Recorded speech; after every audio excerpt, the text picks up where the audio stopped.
According to National Geographic, as of June 8th of this year, 2021, there's a new ocean in the world. So, growing up, we were all taught that there were four oceans: the Atlantic, Pacific, Indian, and Arctic Oceans. And as of now, according to National Geographic, and it's also recognized by the United States, there is a fifth ocean called the Southern Ocean, which is down by Antarctica. And this reminds me of when they also reduced the number of planets from nine to eight. I feel a little bit bad for Pluto. And that also reminds me of a Saved by the Bell episode where Screech gave Zach an acronym to remember the order of the planets, which was Mvimsnup, I think. And now it would be like Mvimsna.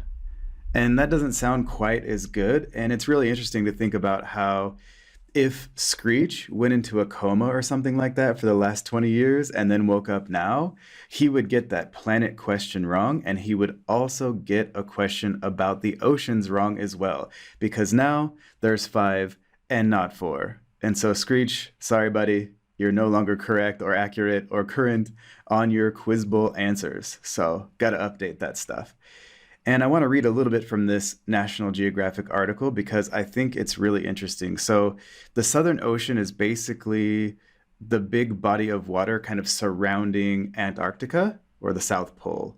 And they say that the water there is a lot different than the water in the other oceans. And so, before now, the Southern Ocean has just been a part of all the other oceans in the world. But they're saying that it has kind of distinct characteristics that make it its own ocean. And so that's why they're recognizing it as the new fifth ocean on Earth. And this National Geographic article talks about how they kind of came to this conclusion that it should be its own ocean. And they say that geographers debated whether the waters around Antarctica had enough unique characteristics to deserve their own name, or whether they were just simply cold southern extensions of the Pacific, Atlantic, and Indian Oceans. It's sort of geographic nerdiness in some ways. The National Geographic Society's Map Policy Committee had been considering the change for years, watching as scientists and the press increasingly used the term Southern Ocean. So there's been kind of a build-up to this for quite a while now. A lot of people have been calling it the Southern Ocean, and now, as of June 8th of this year, it's officially its own ocean. So we've always labeled it, but we labeled it slightly differently than other oceans. This change was taking the last step in saying we want to recognize it because of its ecological separation, National Geographic says. And they talk about here an ocean defined by its current. So it has really interesting currents. And that's going to lead us into another article I found about the Southern Ocean that I also think is interesting. So this says that while other oceans are defined by the continents that fence them in, the Southern Ocean is defined by a current.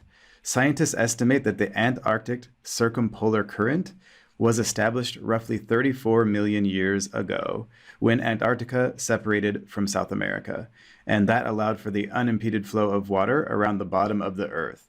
The Antarctic Circumpolar Current flows from west to east around Antarctica in a broad fluctuating band roughly centered around a latitude of 60 degrees south, the line now defined as the northern boundary of the Southern Ocean.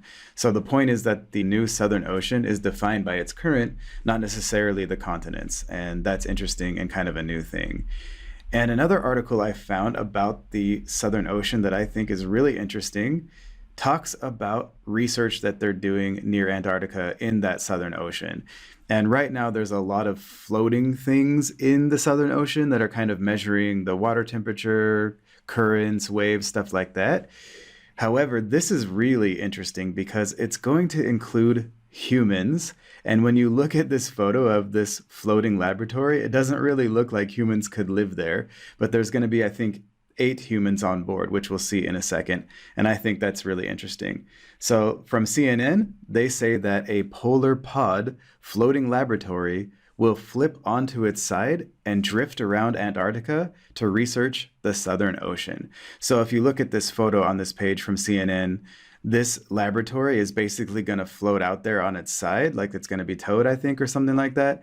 And then they're going to fill ballast with water, and that's going to kind of tip it down into the water, and then it's going to kind of float there. And the reason why it's going to be stable, according to this article, is that the deepest part of this lab is going to be pretty deep in that Southern Ocean. And down there, there's not such a strong current and it's pretty stable. And so while the surface water might be rough, underneath it's not. And that's where the main foundation of this lab is going to be positioned. And so apparently, there's going to be humans out in the middle of the Southern Ocean researching the Southern Ocean. And I think that's really cool. So let's read a little bit of this article from CNN. They say that the wild waters of the Southern Ocean surrounding Antarctica are one of the planet's biggest carbon stores.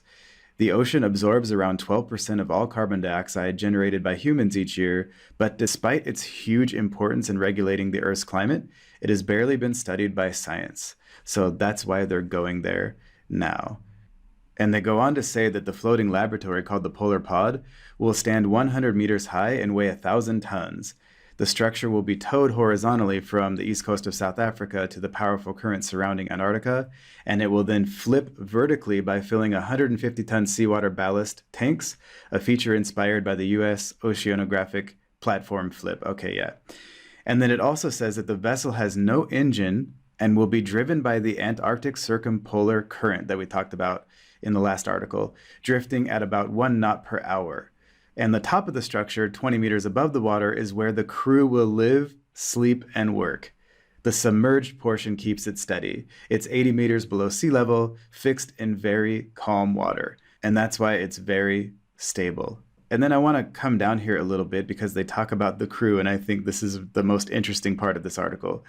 So they say that there will be 8 people on board at any given time, 4 sailors tasked with navigating and deploying sails to avoid icebergs, 3 scientists, and a cook. I love that. So there's going to be 8 people living in the middle of that turbulent Southern Ocean in this pod, and one of them is going to be a cook, 3 are scientists, and 4 are navigators. And I think that's really interesting. Also, it says every 2 months, a ship will bring supplies, a new crew, and sometimes Etienne himself. And that's the main person in charge of this project, I believe. The doctor and explorer, now 74, has undertaken numerous expeditions in remote polar regions. He hauled a sled on a solo overland trip to the North Pole in 1986 and crossed the Arctic Ocean in a hot air balloon in 2010. This guy sounds like a really, really cool guy. It says that construction of the Polar Pod has not yet begun, but will be funded by the French government, and the French oceanographic institution IFREMER will put the contract to build the vessel out to tender. And then it goes on to say that construction of the Polar Pod has not yet begun, but they hope that the expedition will begin in 2024. And so as of right now, there are 5 oceans in the world, one of which is the new Southern Ocean, and it's going to be explored by 8 people in a pod floating around in the middle of that ocean, floating around in those currents with a cook on board, and that whole crew will be changed out every 2 months or so. And with that, I'm Jim Wolf, and I'll see you in the next video.